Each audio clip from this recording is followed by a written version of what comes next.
apakah ini dengan Mbak Puspa? Mbak, apakah hari ini saya bisa datang ke sana untuk konseling? Oh iya Mbak, baik, terima kasih, saya akan datang ke sana. Selamat siang. Ya, dengan saya sendiri. Silahkan datang hari ini.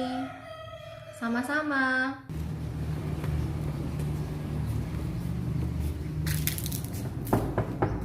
Permisi, Assalamualaikum. Waalaikumsalam, silahkan masuk. Silahkan duduk dulu, Mbak.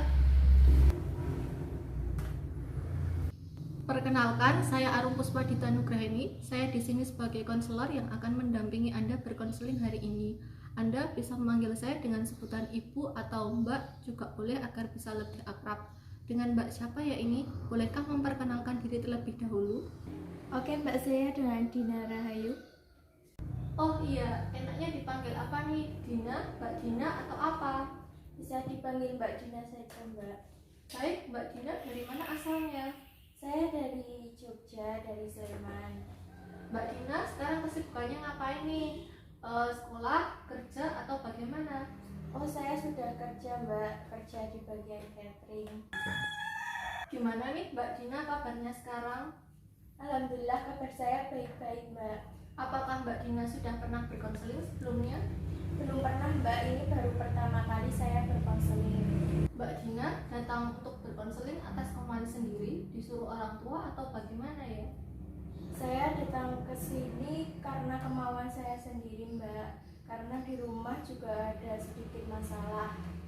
Baik, terima kasih Mbak Dina sudah meluangkan waktunya untuk berkonseling hari ini. Semua masalah yang Mbak Dina alami sekarang akan terjaga kerahasiaannya. Namun, jika nanti ada pihak ketiga yang merasa terancam seperti Mbak Dina sendiri, orang tua, atau yang lainnya, saya akan menginformasikan ini kepada manajer atau atasan saya. Apakah Mbak Dina setuju? Baik Mbak, saya setuju. Apa yang ingin Mbak Dina ceritakan kepada saya? Silahkan bisa Mbak Dina ceritakan. Jadi gini Mbak, saya ada masalah dengan keluarga saya. Apa bisa diperdalam lagi ceritanya? Masalah seperti apa yang sedang Mbak Dina alami sekarang? Begini Mbak, sejak kecil itu saya sudah terpisah dengan orang tua saya. Sejak saat itu pula saya tidak tahu di mana keberadaan kedua orang tua saya.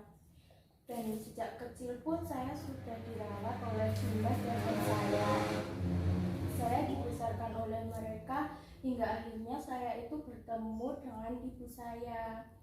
Nah, sejak saat itu saya itu mengetahuinya itu tiba-tiba Mbak.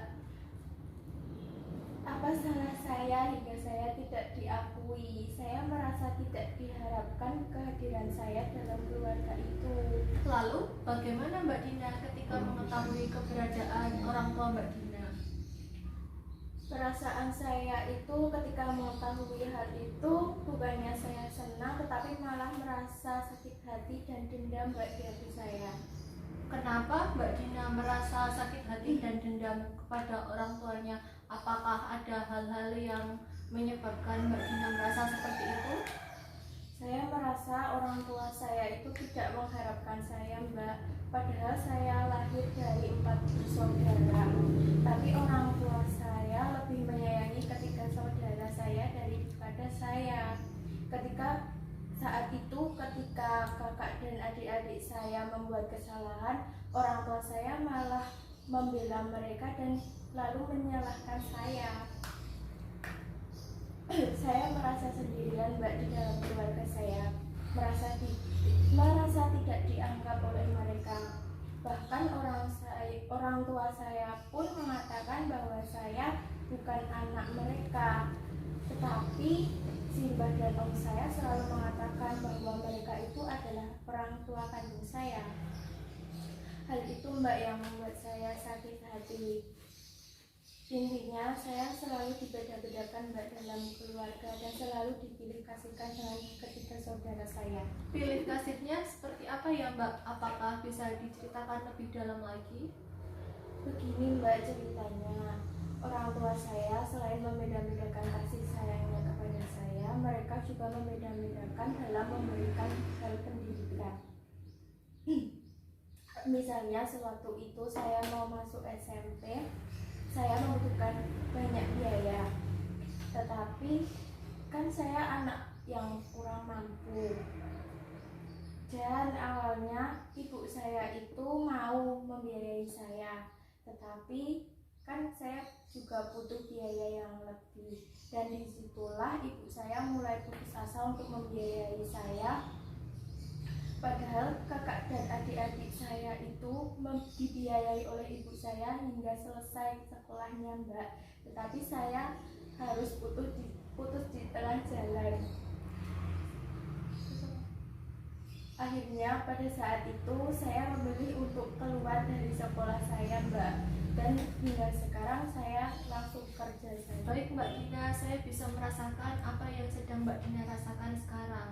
Apa alasan Mbak Dina untuk memutuskan bekerja?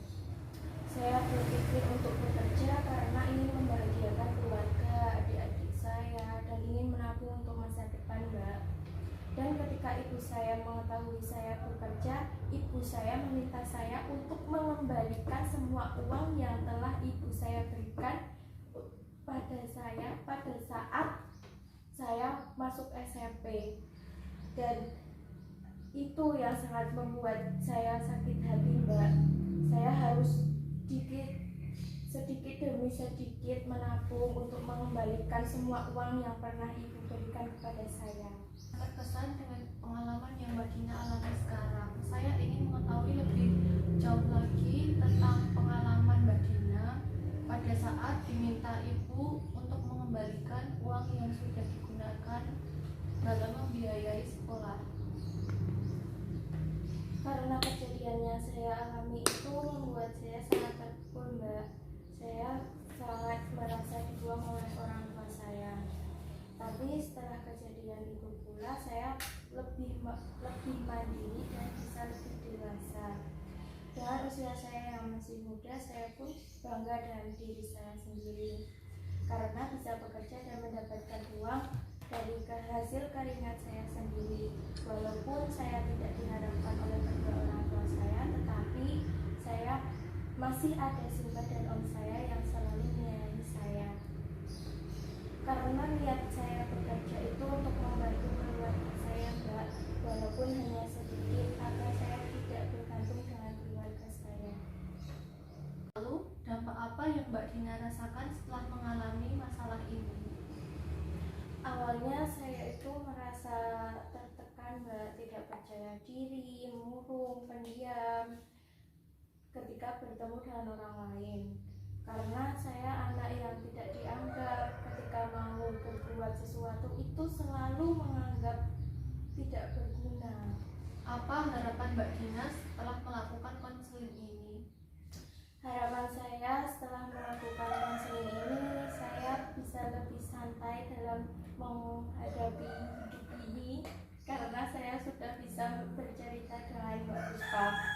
Karena selama ini setiap saya ada masalah, saya selalu memendamnya sendiri, Mbak, tidak berani untuk menceritakan pada siapapun. Baik Mbak Dina, saya rasa untuk konseling hari ini sudah cukup. Terima kasih Mbak Dina sudah bersedia meluangkan waktunya untuk datang berkonseling hari ini. Namun jika Mbak Dina masih ada yang ingin diceritakan kembali, bisa dilanjutkan esok hari untuk berkonseling lagi. Terima kasih Mbak.